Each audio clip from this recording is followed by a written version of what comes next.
Hello, welcome everybody to the first episode of Alumonial's the interview series. Today we have with us Arnav Jha from batch 2019 to 2021. He is currently working as a manager in CEO office as a business manager. Hello Arnav, how are you? I'm fine. How are you, Akash?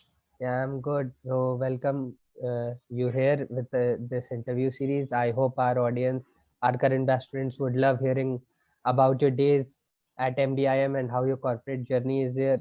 And in that direction, I would like to put up my first question as how is your corporate life going? Corporate life is full of ups and downs. You have good days, you have bad days, but then days when you think that you don't know anything. In fact, I was talking to one of my batchmates who was with me at MDI-M. He has recently joined Accenture. He used to tell me that he has a prior work experience of supply chain. And he was talking to me that day and he told me that, Arnav, sometimes I feel that I don't know anything about supply chain. Working currently, I have been assigned multiple projects at SBIG. I started with data quality issues at the organization, and basically their task was to find out what all data quality issues are there in the systems and accordingly do an RC and present solutions. So one thing that I learned is you need to be open to accept any challenge. Like, I have an IT background, but I fear coding. Like, I don't like coding. So when I joined SBIG, my first task, my boss told me that you would be assigned to the IT team and you have to work on the data quality issues.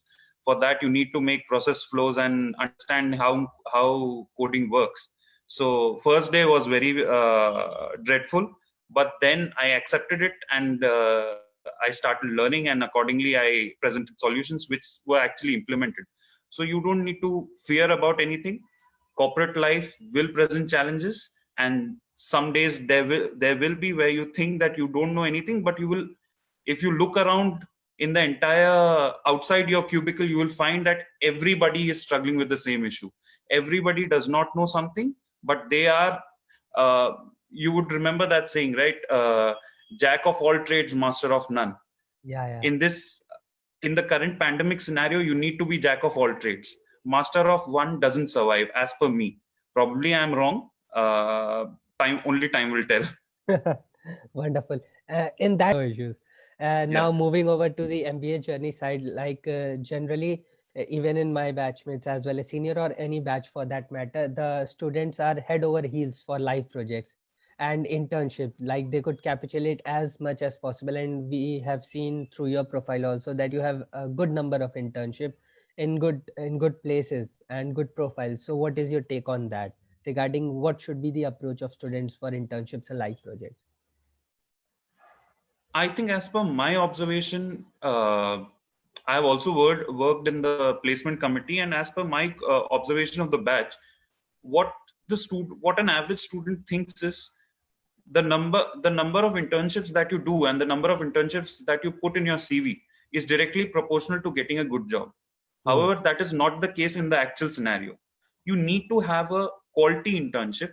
If not a quality internship, try to get an internship in a good brand or a good organization, whereby the name works, whereby you will be able to work in a cross-cultural organization. You're working in the sales department today, you might go to the marketing department tomorrow.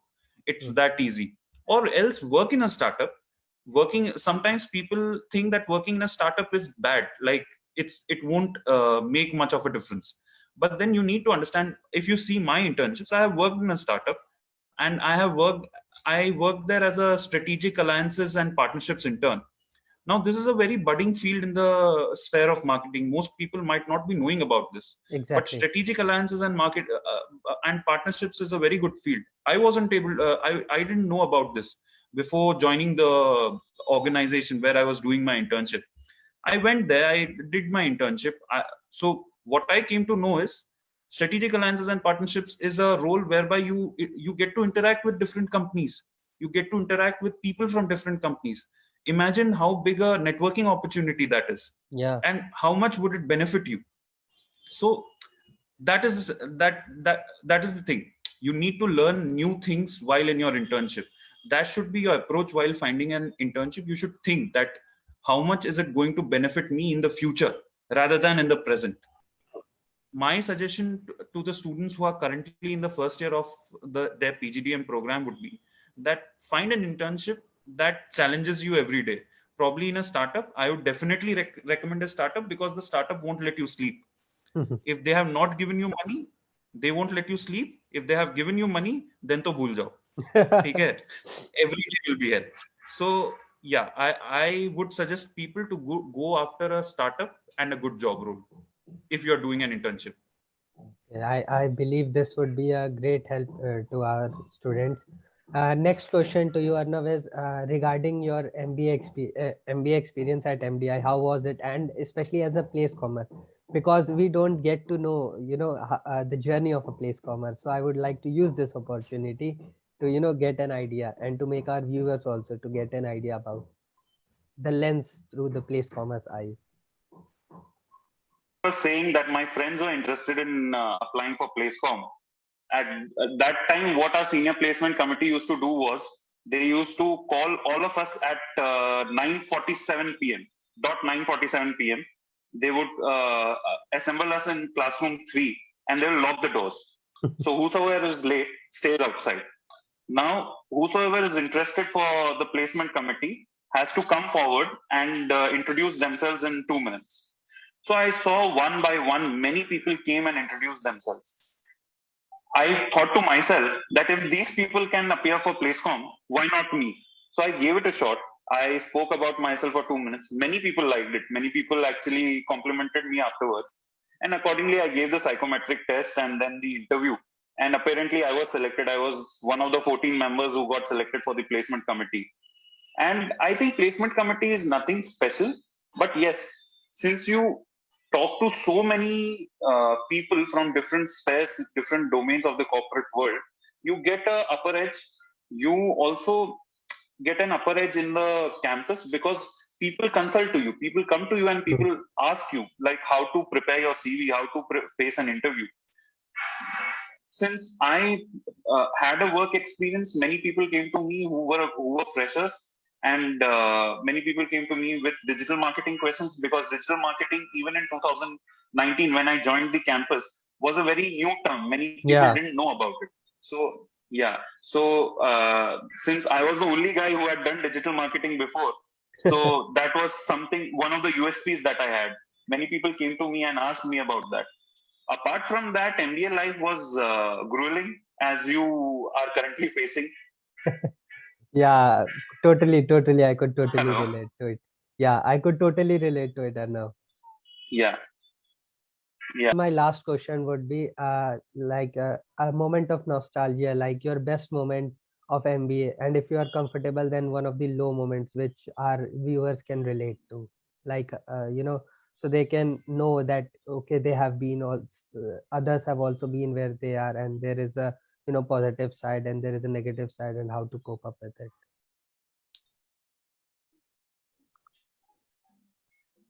So I think my highs and lows would be attached to the placement committee, because I have spent more time at the placement committee rather than in my classes. If you ask my teachers, that would be Paroma ma'am, then Pinku Paul ma'am, anyone. If you ask them, I was never in their class. I was always working in the placement committee.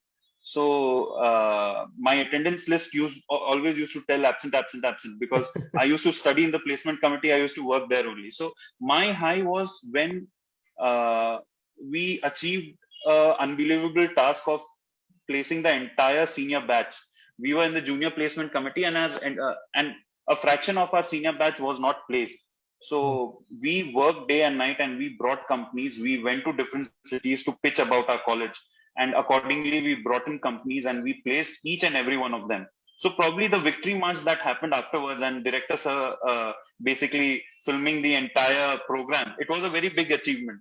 A guy with such a high stature is actually complimenting you for your hard work. That feels good at the end of all of it.